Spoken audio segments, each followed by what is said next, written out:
de novo, aproveitando a premissa da atuação afirmada pelo senhor ex-presidente da República, de que sempre atua dentro dos limites da Constituição, eu gostaria de indagar como que ele enxerga medidas de anulação de eleições, prisão de autoridades, como que isso se enquadraria dentro da normalidade constitucional, e essas eram medidas que estavam previstas nos atos que foram cogitados durante esse período.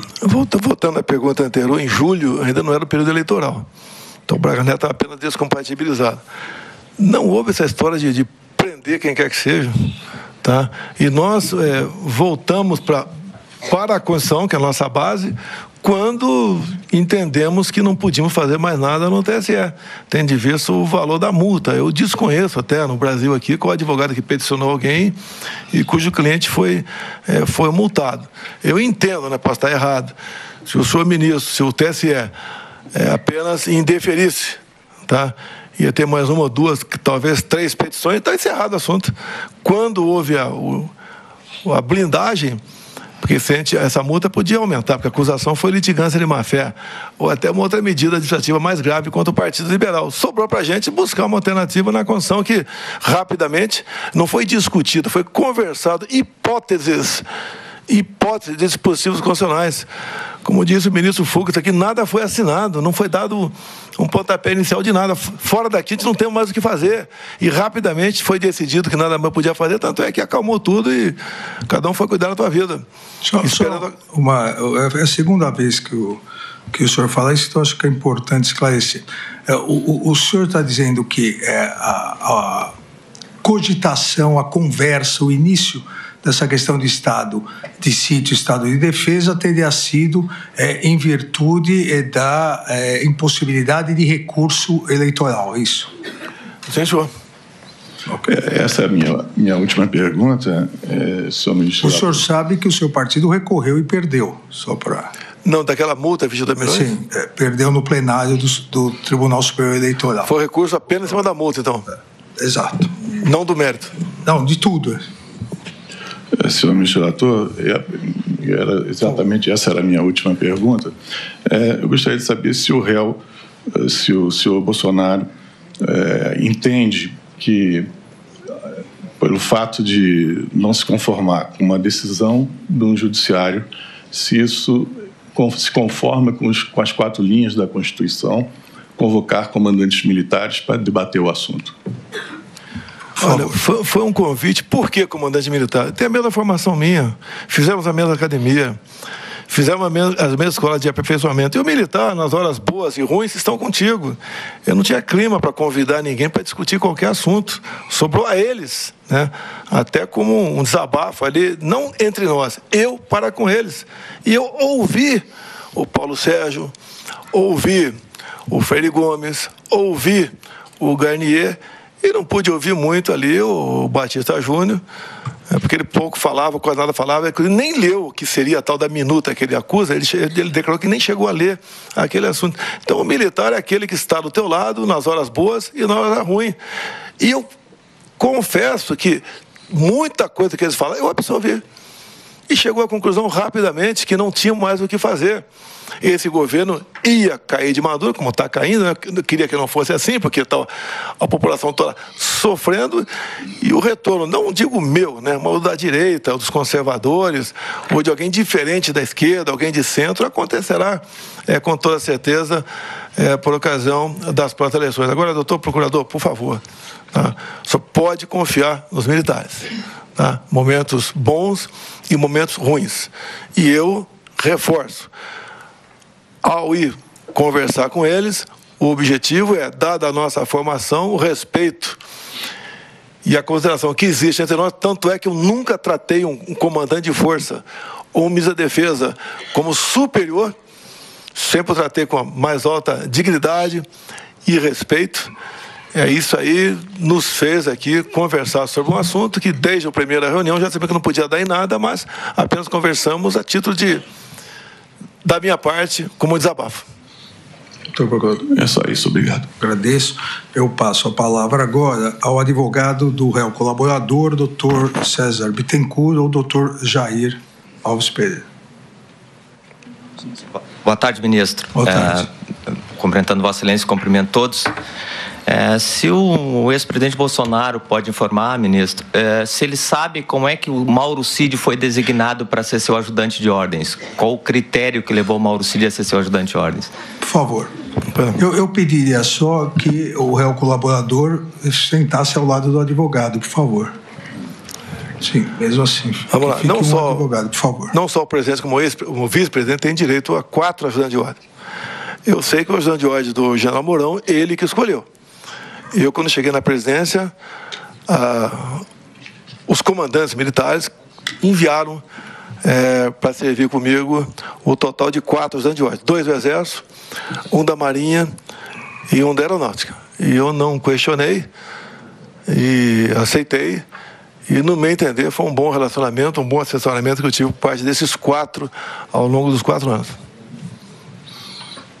Mais alguma coisa, doutor? Então, a indicação não é política, então, ministro, é isso que o ex-presidente falou? Da minha parte, não foi política, foi escolhida pelos próprios respectivos chefes militares deles. Sem mais perguntas, Excelência. Muito obrigado. Obrigado, presidente. Agora, o doutor Celso Vilardi, doutor Amador. Por favor. Boa tarde, não. Boa tarde. Ixi. Alô? Agora sim. Ministro, eu queria perguntar se o presidente teve conhecimento do chamado Plano Punhal Verde e Amarelo, do Plano Copa 22 ou Operação Luneta. Por favor. Todos esses planos eu tive conhecimento por intermédio da imprensa. Alguém, seja o general Fernandes, seja qualquer outra pessoa da militar ou não, civil ou militar, que esteve com o senhor, em algum momento trouxe ao senhor alguma informação a respeito de um plano que envolvesse morte de autoridades? Não. Nenhuma oportunidade de alguém propôs isso aí. Até tivesse proposto, seria, no meu entender, rechaçado e tomaria as providências de imediato.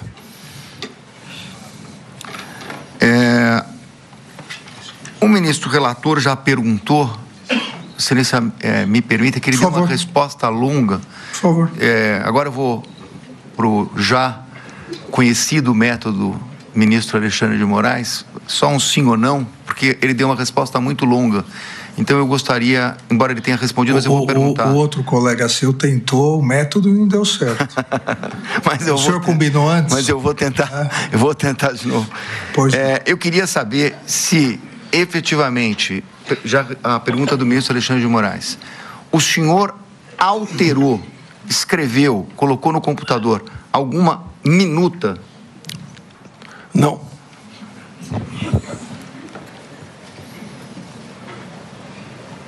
Também uma outra pergunta que já foi feita pelo ministro, mas eu queria só colocar também por uma conta de uma resposta longa.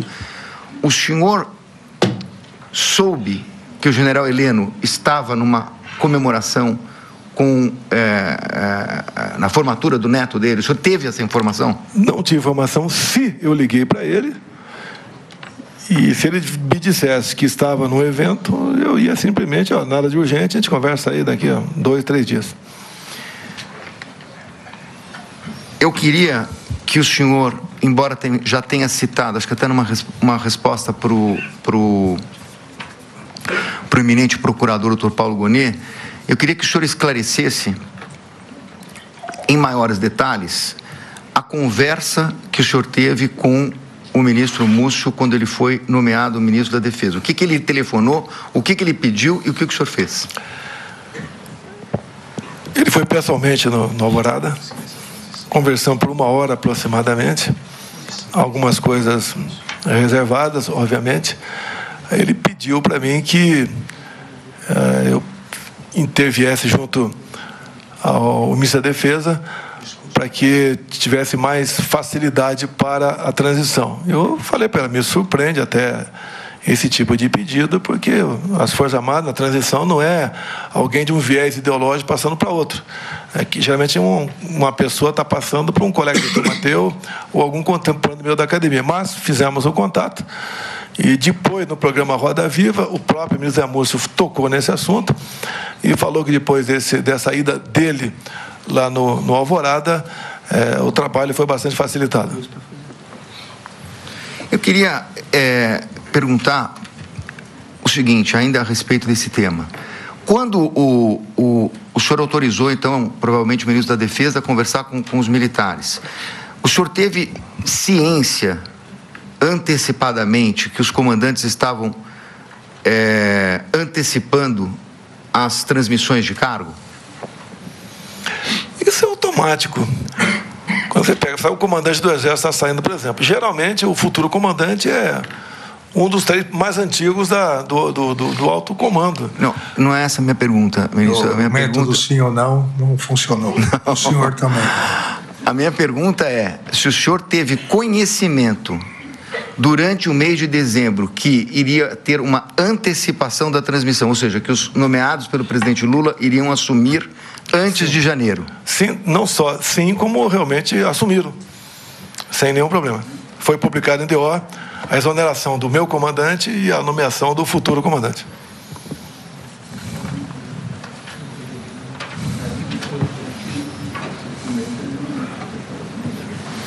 O meu colega tem...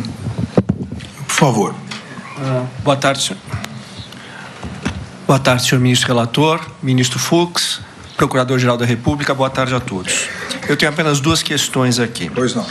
A primeira delas, em linha com que, em alguns momentos, tanto do relatório final da Polícia Federal, quanto da denúncia apresentada pela Procuradora-Geral da República, verifiquei alguns momentos em que se fala que o suposto golpe teria sido obstaculizado, não teria ido adiante, caracterizando uma tentativa, dada a não aderência do comandante do Exército, General Freire Gomes, e do comandante da Marinha, da Força Aérea, Brigadeiro Batista Júnior.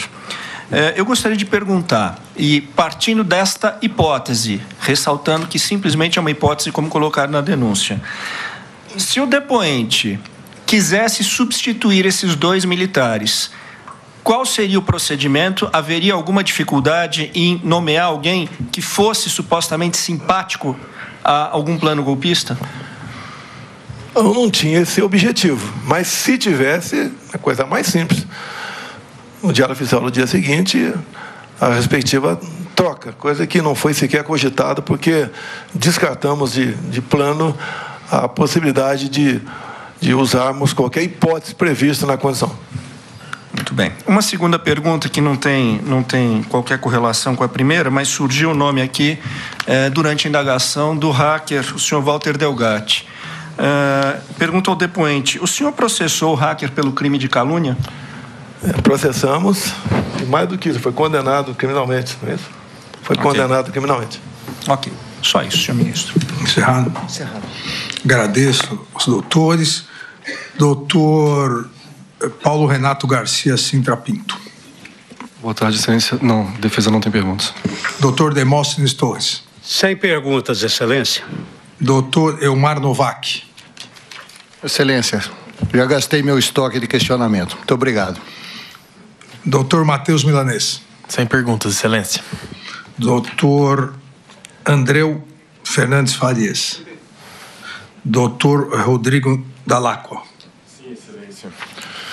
O ex-presidente Bolsonaro é acusado na denúncia de chefiar uma suposta organização criminosa responsável pelos atos de 8 de janeiro. Nesse tópico, a denúncia afirma que o general Braga Neto era, abre aspas, quem mantinha contato entre os manifestantes acampados na frente dos quartéis e o presidente da República. Eu indago se é procedente essa afirmação, se de fato o general Braga Neto era o elo entre o presidente e os manifestantes. Por favor. Desconheço que o general Braga Neto tenha tido essa atividade, né? Ele ia 3, 4 vezes por semana, talvez 5 até, lá no Alvorada, porque ele já estava na reserva, era motociclista e dava os seus passeios por Brasília, né? Então, eu desconheço que ele tenha frequentado o acampamento. Doutor. Sobre o brigadeiro Batista Júnior, o ex-presidente Bolsonaro afirmou nesse depoimento que ele estava comigo enquanto era presidente. E após a derrota nas eleições, ele estaria procurando acomodação em outro lugar. A minha pergunta é para que o ex-presidente esclareça essa afirmação. Por favor. É o comportamento dele. Até recentemente, na imprensa aqui, diz que ele teria assinado um contrato com uma empresa, né, do ramo aeronáutico, lá enquanto o nosso governo, e agora estaria sendo aí consultor dessa imprensa. A matéria da imprensa, não vou dizer se é verdadeira ou não, mas o próprio comportamento dele, as poucas vezes que eu tive com ele, era de louco para ir embora, não quero conversa, não li, não gostei, esse era o comportamento dele. Doutor Dallaco. Satisfeito, Excelência, obrigado. Então, eu agradeço aos doutores Celso Vilardi, doutor Paulo Amador Cunha Bueno, ao depoente ex-presidente Jair Bolsonaro,